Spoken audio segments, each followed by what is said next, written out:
ಸ್ನೇಹಿತರೆ, ಇವತ್ತು ನಾವು ICICI ಬ್ಯಾಂಕ್ನ ಮೊಬೈಲ್ ಆ್ಯಪ್ನಲ್ಲಿ ಯಾವ ರೀತಿ ನಾವು ಒಂದು ಪೇಯಿ ಅಕೌಂಟ್ ನಂಬರ್ನ ಆ್ಯಡ್ ಮಾಡಬೇಕು ಮತ್ತು ಆ ಒಂದು ಪೇಯಿಗೆ ನಾವು ಹಣವನ್ನು ಯಾವ ರೀತಿ ವರ್ಗಾವಣೆ ಮಾಡಬೇಕು ಅಂತ ಸಂಪೂರ್ಣ ಇವತ್ತು ಚರ್ಚೆ ಮಾಡೋಣ.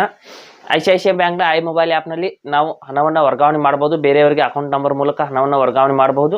ಅಲ್ಲಿ ಮೊದಲು ಪೇಯಿ ಒಂದು ಪೇಯಿ ಅಂತ ಇರುತ್ತೆ, ಅದನ್ನು ಆ್ಯಡ್ ಮಾಡಿ ಇಡಬೇಕಾಗುತ್ತೆ. ಅಂದರೆ ನಾವು ಯಾರಿಗೆ ಹಣವನ್ನು ವರ್ಗಾವಣೆ ಮಾಡ್ತಾ ಇರ್ತೀವಿ ಅವರ ಅಕೌಂಟ್ ನಂಬರ್ನ ಮೊದಲು ಪೇಯಿ ಲಿಸ್ಟ್ನಲ್ಲಿ ಆ್ಯಡ್ ಮಾಡಿ ಇಟ್ಕೋಬೇಕು. ನಂತರದಲ್ಲಿ ಅಲ್ಲಿಂದ ಹಣವನ್ನು ವರ್ಗಾವಣೆ ಮಾಡಬಹುದು.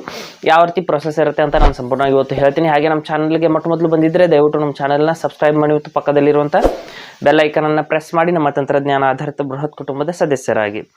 ಸ್ನೇಹಿತರೆ, ICICI ಬ್ಯಾಂಕ್ನ ಇಲ್ಲಿ ಮೊಬೈಲ್ ಆ್ಯಪ್ನ ಓಪನ್ ಮಾಡ್ತೀನಿ.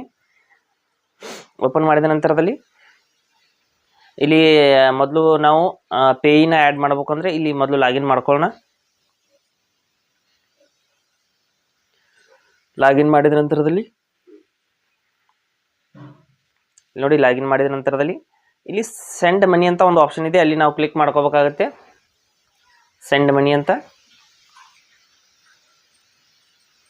ಕ್ಲಿಕ್ ಮಾಡಿದ ನಂತರದಲ್ಲಿ ಆ್ಯಡ್ ಅ ನ್ಯೂ ಪೇಯಿ ಅಂತ ಬರ್ತಾ ಇದೆ. ಅಂದರೆ ನಾವು ಮೊದಲು ಅವರ ಒಂದು ಅಕೌಂಟ್ ನಂಬರ್ನ ಪೇಯಿ ಲಿಸ್ಟಲ್ಲಿ ಆ್ಯಡ್ ಮಾಡಬೇಕು. ಅಲ್ಲಿ ಕ್ಲಿಕ್ ಮಾಡಿದ ನಂತರದಲ್ಲಿ ಯಾವ ಬ್ಯಾಂಕ್ ಅಕೌಂಟ್ನ ಆ್ಯಡ್ ಮಾಡ್ತಾ ಇದೀವಿ ಅದನ್ನು ಸೆಲೆಕ್ಟ್ ಮಾಡ್ಕೊಳ್ಳಿ. ನೀವು ಯಾರಿಗೆ ಅಮೌಂಟನ್ನು ಟ್ರಾನ್ಸ್ಫರ್ ಮಾಡ್ತಾ ಇದ್ರೆ ಅವರ ಒಂದು ಬ್ಯಾಂಕ್ ಅಕೌಂಟ್ ಯಾವ ಬ್ಯಾಂಕಿಂದು ಅಂತ ಸೆಲೆಕ್ಟ್ ಮಾಡಿದ ನಂತರದಲ್ಲಿ ಇಲ್ಲಿ IFSC ಕೋಡು ಅವಶ್ಯಕತೆ ಬರೋದಿಲ್ಲ, ಆಪ್ಷನಲ್ಲು. ಇಲ್ಲಿ ಕೇವಲ ಅಕೌಂಟ್ ನಂಬರ್ನ ಮಾತ್ರ ಆ್ಯಡ್ ಮಾಡ್ಕೋಬೇಕಾಗುತ್ತೆ. ಇಲ್ಲಿ ನೋಡಿ, ಅಕೌಂಟ್ ನಂಬರ್ನ ಆ್ಯಡ್ ಮಾಡ್ಕೊಳ್ಳಿ. ಕೆಳಗಡೆ ರೀಟೈಪ್ ಪೇಯಿ ಅಕೌಂಟ್ ನಂಬರ್ ಅಂತ ಇದೆ, ಅಂದರೆ ಅವರದೇ ಅದೇ ಅಕೌಂಟ್ ನಂಬರ್ನ ಮತ್ತೊಂದು ಬಾರಿ ಇಲ್ಲಿ ಆ್ಯಡ್ ಮಾಡಬೇಕು. ಮಾಡಿದ ನಂತರದಲ್ಲಿ ಇಲ್ಲಿ ವೆರಿಫೈ ಆಗಿಬಿಟ್ಟು ನಮಗೆ ಹೆಸರು ಆಟೋಮೆಟಿಕ್ಕಾಗಿ ನೋಡ್ಬೋದು, ಹೆಸರು ಆಟೋಮೆಟಿಕ್ ಆಗಿ ತೋರಿಸುತ್ತೆ. ಇಲ್ಲಿ ಕರೆಕ್ಟ್ ಆಗಿದೆ ಅಂದರೆ ಇಲ್ಲಿ ಅಥೆಂಟಿಕೇಟ್ ಅಂತ ಕ್ಲಿಕ್ ಮಾಡ್ಕೊಳ್ಳಿ. ಅಥೆಂಟಿಕೇಟ್ ವಿತ್ OTP ಅಂತ ಕ್ಲಿಕ್ ಮಾಡಿದ ನಂತರದಲ್ಲಿ ಇಲ್ಲಿ ಐ ಅಂಡರ್ಸ್ಟ್ಯಾಂಡ್ ಅಂತ ಕ್ಲಿಕ್ ಮಾಡ್ಕೊಳ್ಳಿ. ಕ್ಲಿಕ್ ಮಾಡಿದ ನಂತರದಲ್ಲಿ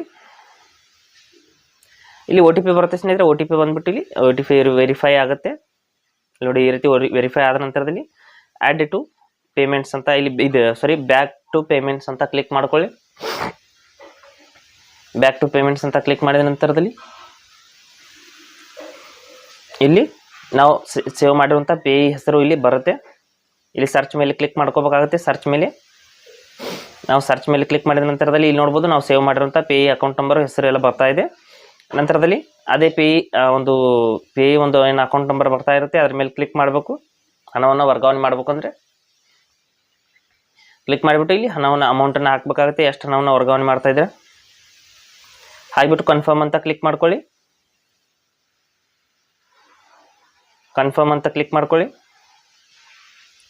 ಕನ್ಫರ್ಮ್ ಅಂತ ಕ್ಲಿಕ್ ಮಾಡಿದ ನಂತರದಲ್ಲಿ ಇಲ್ಲಿ ನೋಡ್ಬೋದು, ಇಲ್ಲಿ ಸ್ವೈಪ್ ಟು ಪೇ ಅಂತ ಬರ್ತಾ ಇದೆ. ಇಲ್ಲಿ ಈ ರೀತಿ ಸ್ವೈಪ್ ಮಾಡಬೇಕಾಗುತ್ತೆ. ಇಲ್ಲಿ ನೋಡಿ, ಈ ರೀತಿ ಸ್ವೈಪ್ ಮಾಡಬೇಕು. ಮಾಡಿದ ತಕ್ಷಣದಲ್ಲಿ ನಾವಿಲ್ಲಿ ನಮ್ಮ ಒಂದು ICICI ಬ್ಯಾಂಕ್ ಮೊಬೈಲ್ ಆ್ಯಪ್ನ ಪಿನ್ನನ್ನು 4 ಅಂಕಿಗಳ ಪಿನ್ ಏನಿರುತ್ತೆ ಲಾಗಿನ್ ಪಿನ್ನು, ಆ ಪಿನ್ನನ್ನು ಹಾಕಬೇಕಾಗುತ್ತೆ.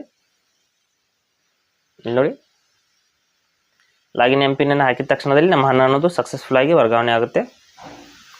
ನೋಡಿ, ಪೇಮೆಂಟ್ ಸಕ್ಸಸ್ಫುಲ್ ಅಂತ ಬಂತು. ಈ ರೀತಿ ನಾವು ICICI ಬ್ಯಾಂಕ್ನ ಮೊಬೈಲ್ ಆ್ಯಪ್ನಿಂದ ಹಣವನ್ನು ವರ್ಗಾವಣೆ ಮಾಡ್ಬೋದು. ಹಾಗೆ ಸ್ನೇಹಿತರೆ, ಕೊಟ್ಟರು ಮಾಹಿತಿ ಸಂಪೂರ್ಣ ಮತ್ತು ನಿರೂಪಣೆ ಮಾಡಿದೆ ಶೈಲಿ ಉತ್ತಮ ಅಂತ ಅನಿಸಿದ್ರೆ ವಿಡಿಯೋನ ಲೈಕ್ ಮಾಡಿ ಮತ್ತು ನಿಮ್ಮ ಸ್ನೇಹಿತರಿಗೂ ಕೂಡ ಶೇರ್ ಮಾಡಿ. ಹಾಗೆ ಇದ್ರ ಬಗ್ಗೆ ಸಮಸ್ಯೆಗಳು ಡೌಟ್ಗಳಿದ್ರೆ ಕಮೆಂಟಲ್ಲಿ ಅವಶ್ಯವಾಗಿ ತಿಳಿಸಿ. ಮುಂದಿನ ವಿಡಿಯೋದಲ್ಲಿ ಮತ್ತೊಂದು ಹೊಸ ವಿಷಯದೊಂದಿಗೆ ಇದೇ ರೀತಿ ಮುಂದೆ ಬರ್ತೀವಿ. ಎಲ್ಲಿವರೆಗೂ ಟೇಕ್ ಕೇರ್.